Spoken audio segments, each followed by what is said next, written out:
ओम शांति। 8 जुलाई 2025 बाबा के महावाक्य।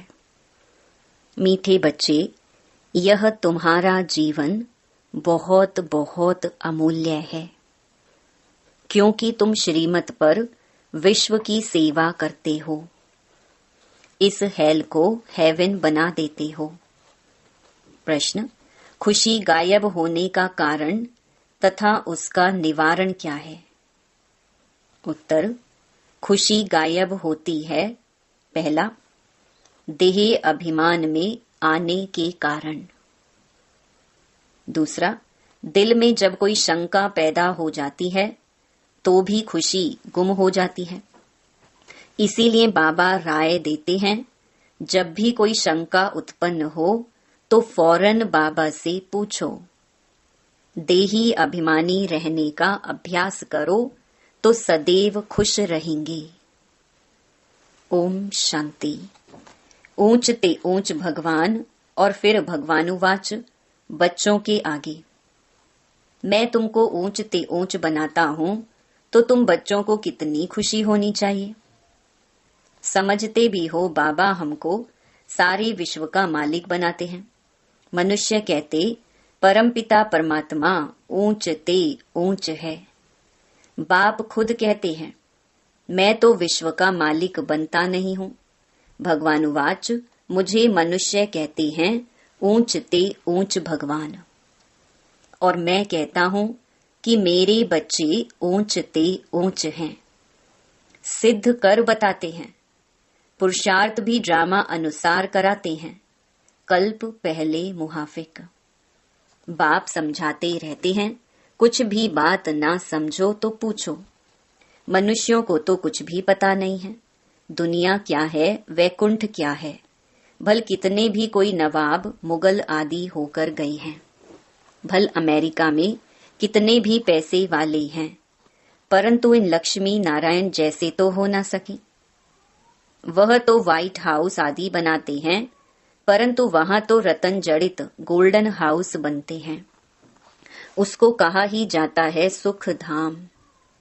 तुम्हारा ही हीरो हीरोइन का पार्ट है। तुम डायमंड बनते हो। गोल्डन एज थी, अब है आयरन एज। बाप कहते हैं तुम कितने भाग्यशाली हो। भगवान खुद बैठ समझाते हैं तो तुमको कितना खुश रहना चाहिए। तुम्हारी यह पढ़ाई है ही नई दुनिया के लिए। यह तुम्हारा जीवन बहुत अमूल्य है, क्योंकि तुम विश्व की सर्विस करते हो। बाप को बुलाते ही हैं कि आकर हेल को हेवन बनाओ। हेवनली गॉड फादर कहते हैं ना। बाप कहते हैं तुम हेवन में थे ना, अब हेल में हो, फिर हेवन में होंगे। हेल शुरू होता है तो फिर हेवन की बातें भूल जाती हैं। यह तो फिर भी होगा। फिर भी तुमको गोल्डन एज से आयरन एज में जरूर आना है। बाबा बार बार बच्चों को कहते हैं, दिल में कोई भी शंका हो जिससे खुशी नहीं रहती तो बताओ। बाप बैठ पढ़ाते हैं तो पढ़ना भी चाहिए ना। खुशी नहीं रहती है क्योंकि तुम देह अभिमान में आ जाते हो। खुशी तो होनी चाहिए ना।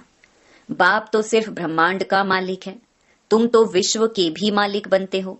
भल बाप को क्रिएटर कहा जाता है, परंतु ऐसे नहीं कि प्रलय हो जाती है फिर नई दुनिया रचते हैं। नहीं, बाप कहते हैं मैं सिर्फ पुरानी को नया बनाता हूँ। पुरानी दुनिया विनाश कराता हूँ, तुमको नई दुनिया का मालिक बनाता हूँ। मैं कुछ करता नहीं हूँ, ये भी ड्रामा में नूंद है। पतित दुनिया में ही मुझे बुलाते हैं।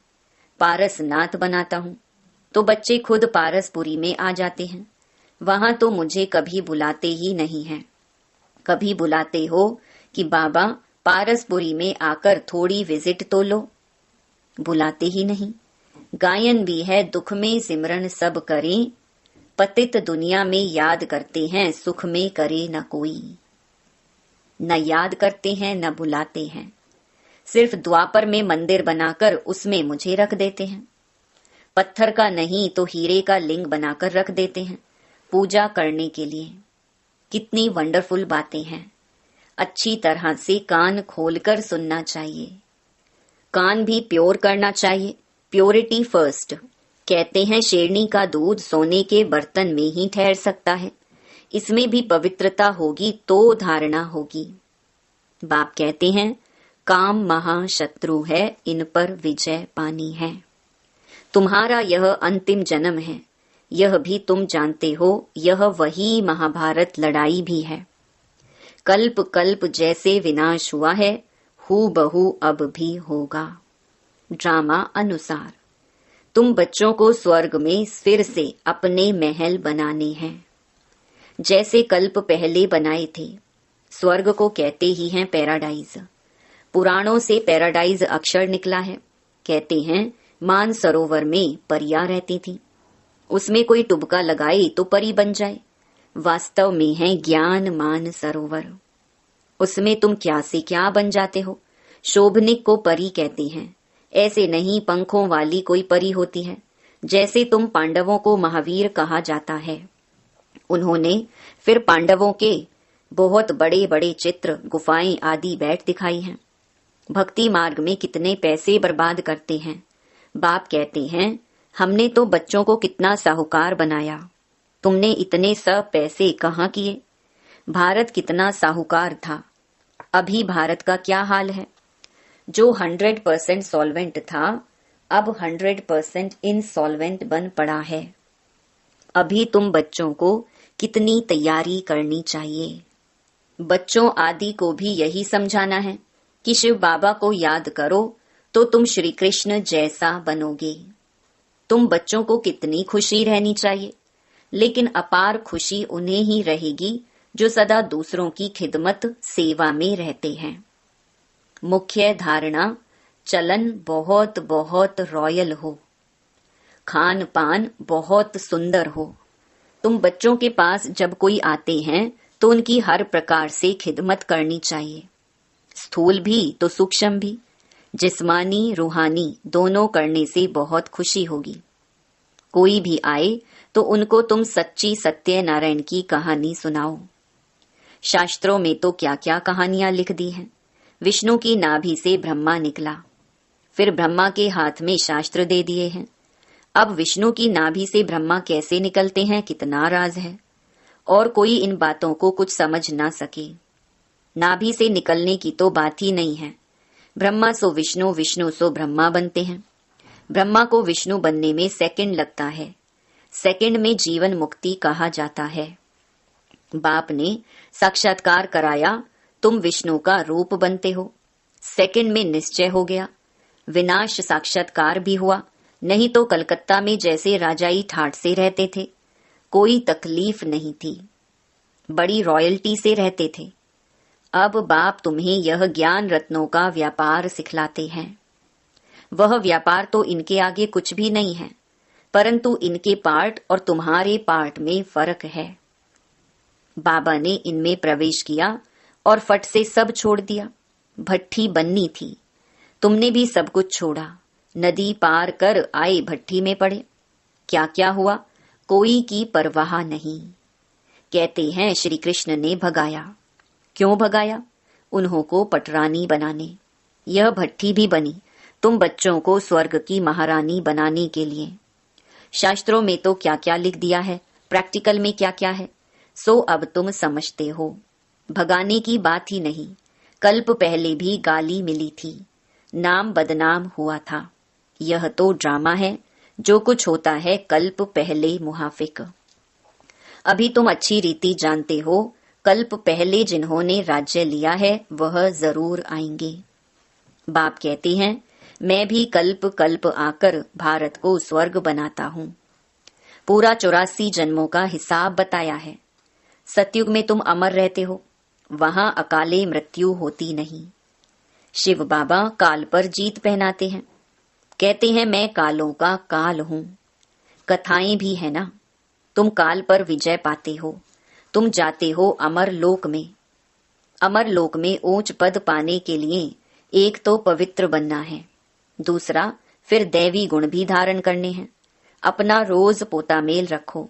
रावण द्वारा तुमको घाटा पड़ा है, मेरे द्वारा फायदा होता है। व्यापारी लोग इन बातों को अच्छी रीति समझेंगे। यह है ज्ञान रतन। कोई विरला व्यापारी इनसे व्यापार करे। तुम व्यापार करने आए हो। कोई तो अच्छी रीति व्यापार कर स्वर्ग का सौदा लेते हैं 21 जन्म के लिए। 21 जन्म भी क्या, 50-60 जन्म तुम बहुत सुखी रहते हो, पदम पति बनते हो। देवताओं के पैर में पदम दिखाते हैं ना, अर्थ थोड़ी समझते हैं। तुम अभी पदम पति बन रहे हो तो तुमको कितनी खुशी होनी चाहिए। बाप कहते हैं मैं कितना साधारण हूँ, तुम बच्चों को स्वर्ग में ले जाने आया हूँ। बुलाते भी हो, हे पतित पावन आओ, आकर पावन बनाओ। पावन रहते ही हैं सुख धाम में। शांति धाम की कोई हिस्ट्री ज्योग्राफी तो हो नहीं सकती, वह तो आत्माओं का झाड़ है। सूक्ष्म वतन की कोई बात ही नहीं। बाकी यह सृष्टि चक्र कैसे फिरता है वह तुम जान गए हो। सतयुग में लक्ष्मी नारायण की डिनाइस्टी थी। ऐसे नहीं एक ही लक्ष्मी नारायण सिर्फ राज्य करते हैं, वृद्धि तो होती है ना। फिर द्वापर में वही पूज्य सो फिर पुजारी बनते हैं। मनुष्य फिर परमात्मा के लिए कह देते आपे ही पूज्य, जैसे परमात्मा के लिए सर्वव्यापी कह देते हैं। इन बातों को तुम समझते हो। आधा कल्प तुम गाते आए हो ऊंच ते ऊंच भगवान, और अब भगवानुवाच ऊंच ते ऊंच बच्चे हो। तो ऐसे बाप की राय पर भी चलना चाहिए ना। गृहस्थ व्यवहार भी संभालना है। यहाँ तो सब रह ना सके, सब रहने लगे तो कितना बड़ा मकान बनाना पड़े। यह भी तुम एक दिन देखेंगे कि नीचे से ऊपर तक कितनी बड़ी क्यू लग जाती है दर्शन करने के लिए। कोई को दर्शन नहीं होता है तो गाली भी देने लग पड़ते हैं, समझते हैं महात्मा का दर्शन करें।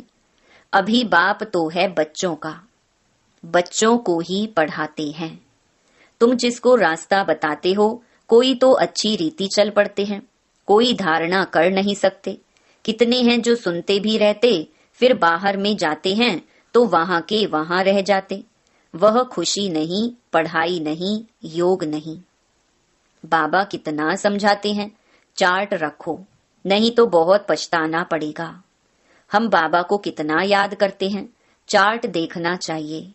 भारत के प्राचीन योग की बहुत महिमा है। तो बाप समझाते हैं कोई भी बात नहीं समझो तो बाबा से पूछो। आगे तुम कुछ भी नहीं जानते थे। बाबा कहते हैं यह है कांटों का जंगल, काम महाशत्रु है। यह अक्षर खुद गीता के हैं। गीता पढ़ते थे परंतु समझते थोड़े ही थे। बाबा ने सारी आयु गीता पढ़ी, समझते थे गीता का महत्व बहुत अच्छा है। भक्ति मार्ग में गीता का कितना मान है। गीता बड़ी भी होती है, छोटी भी होती है। श्री कृष्ण आदि देवताओं के वही चित्र पैसे पैसे में मिलते रहते हैं। उन्हीं चित्रों के फिर कितने बड़े बड़े मंदिर बनाते हैं।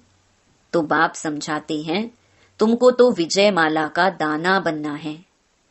ऐसे मीठे मीठे बाबा को बाबा बाबा भी कहते हैं।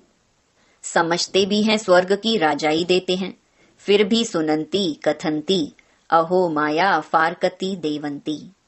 बाबा कहा तो बाबा माना बाबा। भक्ति मार्ग में भी गाया जाता है पतियों का पति गुरुओं का गुरु एक ही है। वह हमारा फादर है। ज्ञान का सागर पतित पावन है।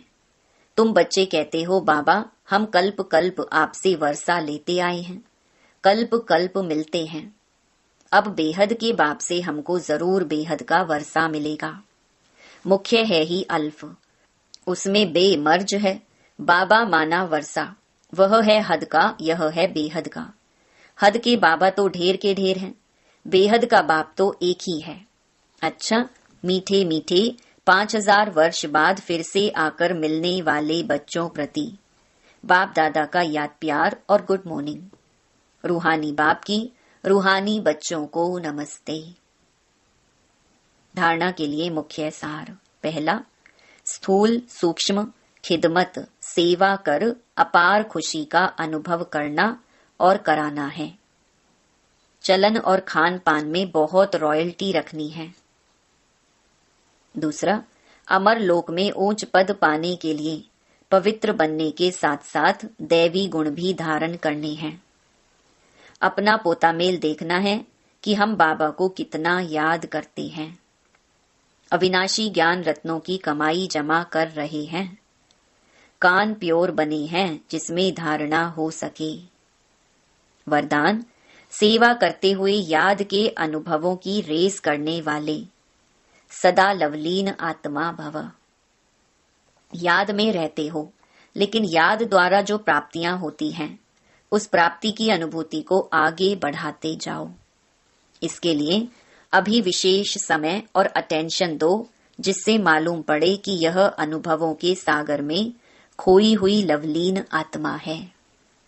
यह अनुभव हो, नॉलेज का प्रभाव है, लेकिन योग के सिद्धि स्वरूप का प्रभाव हो।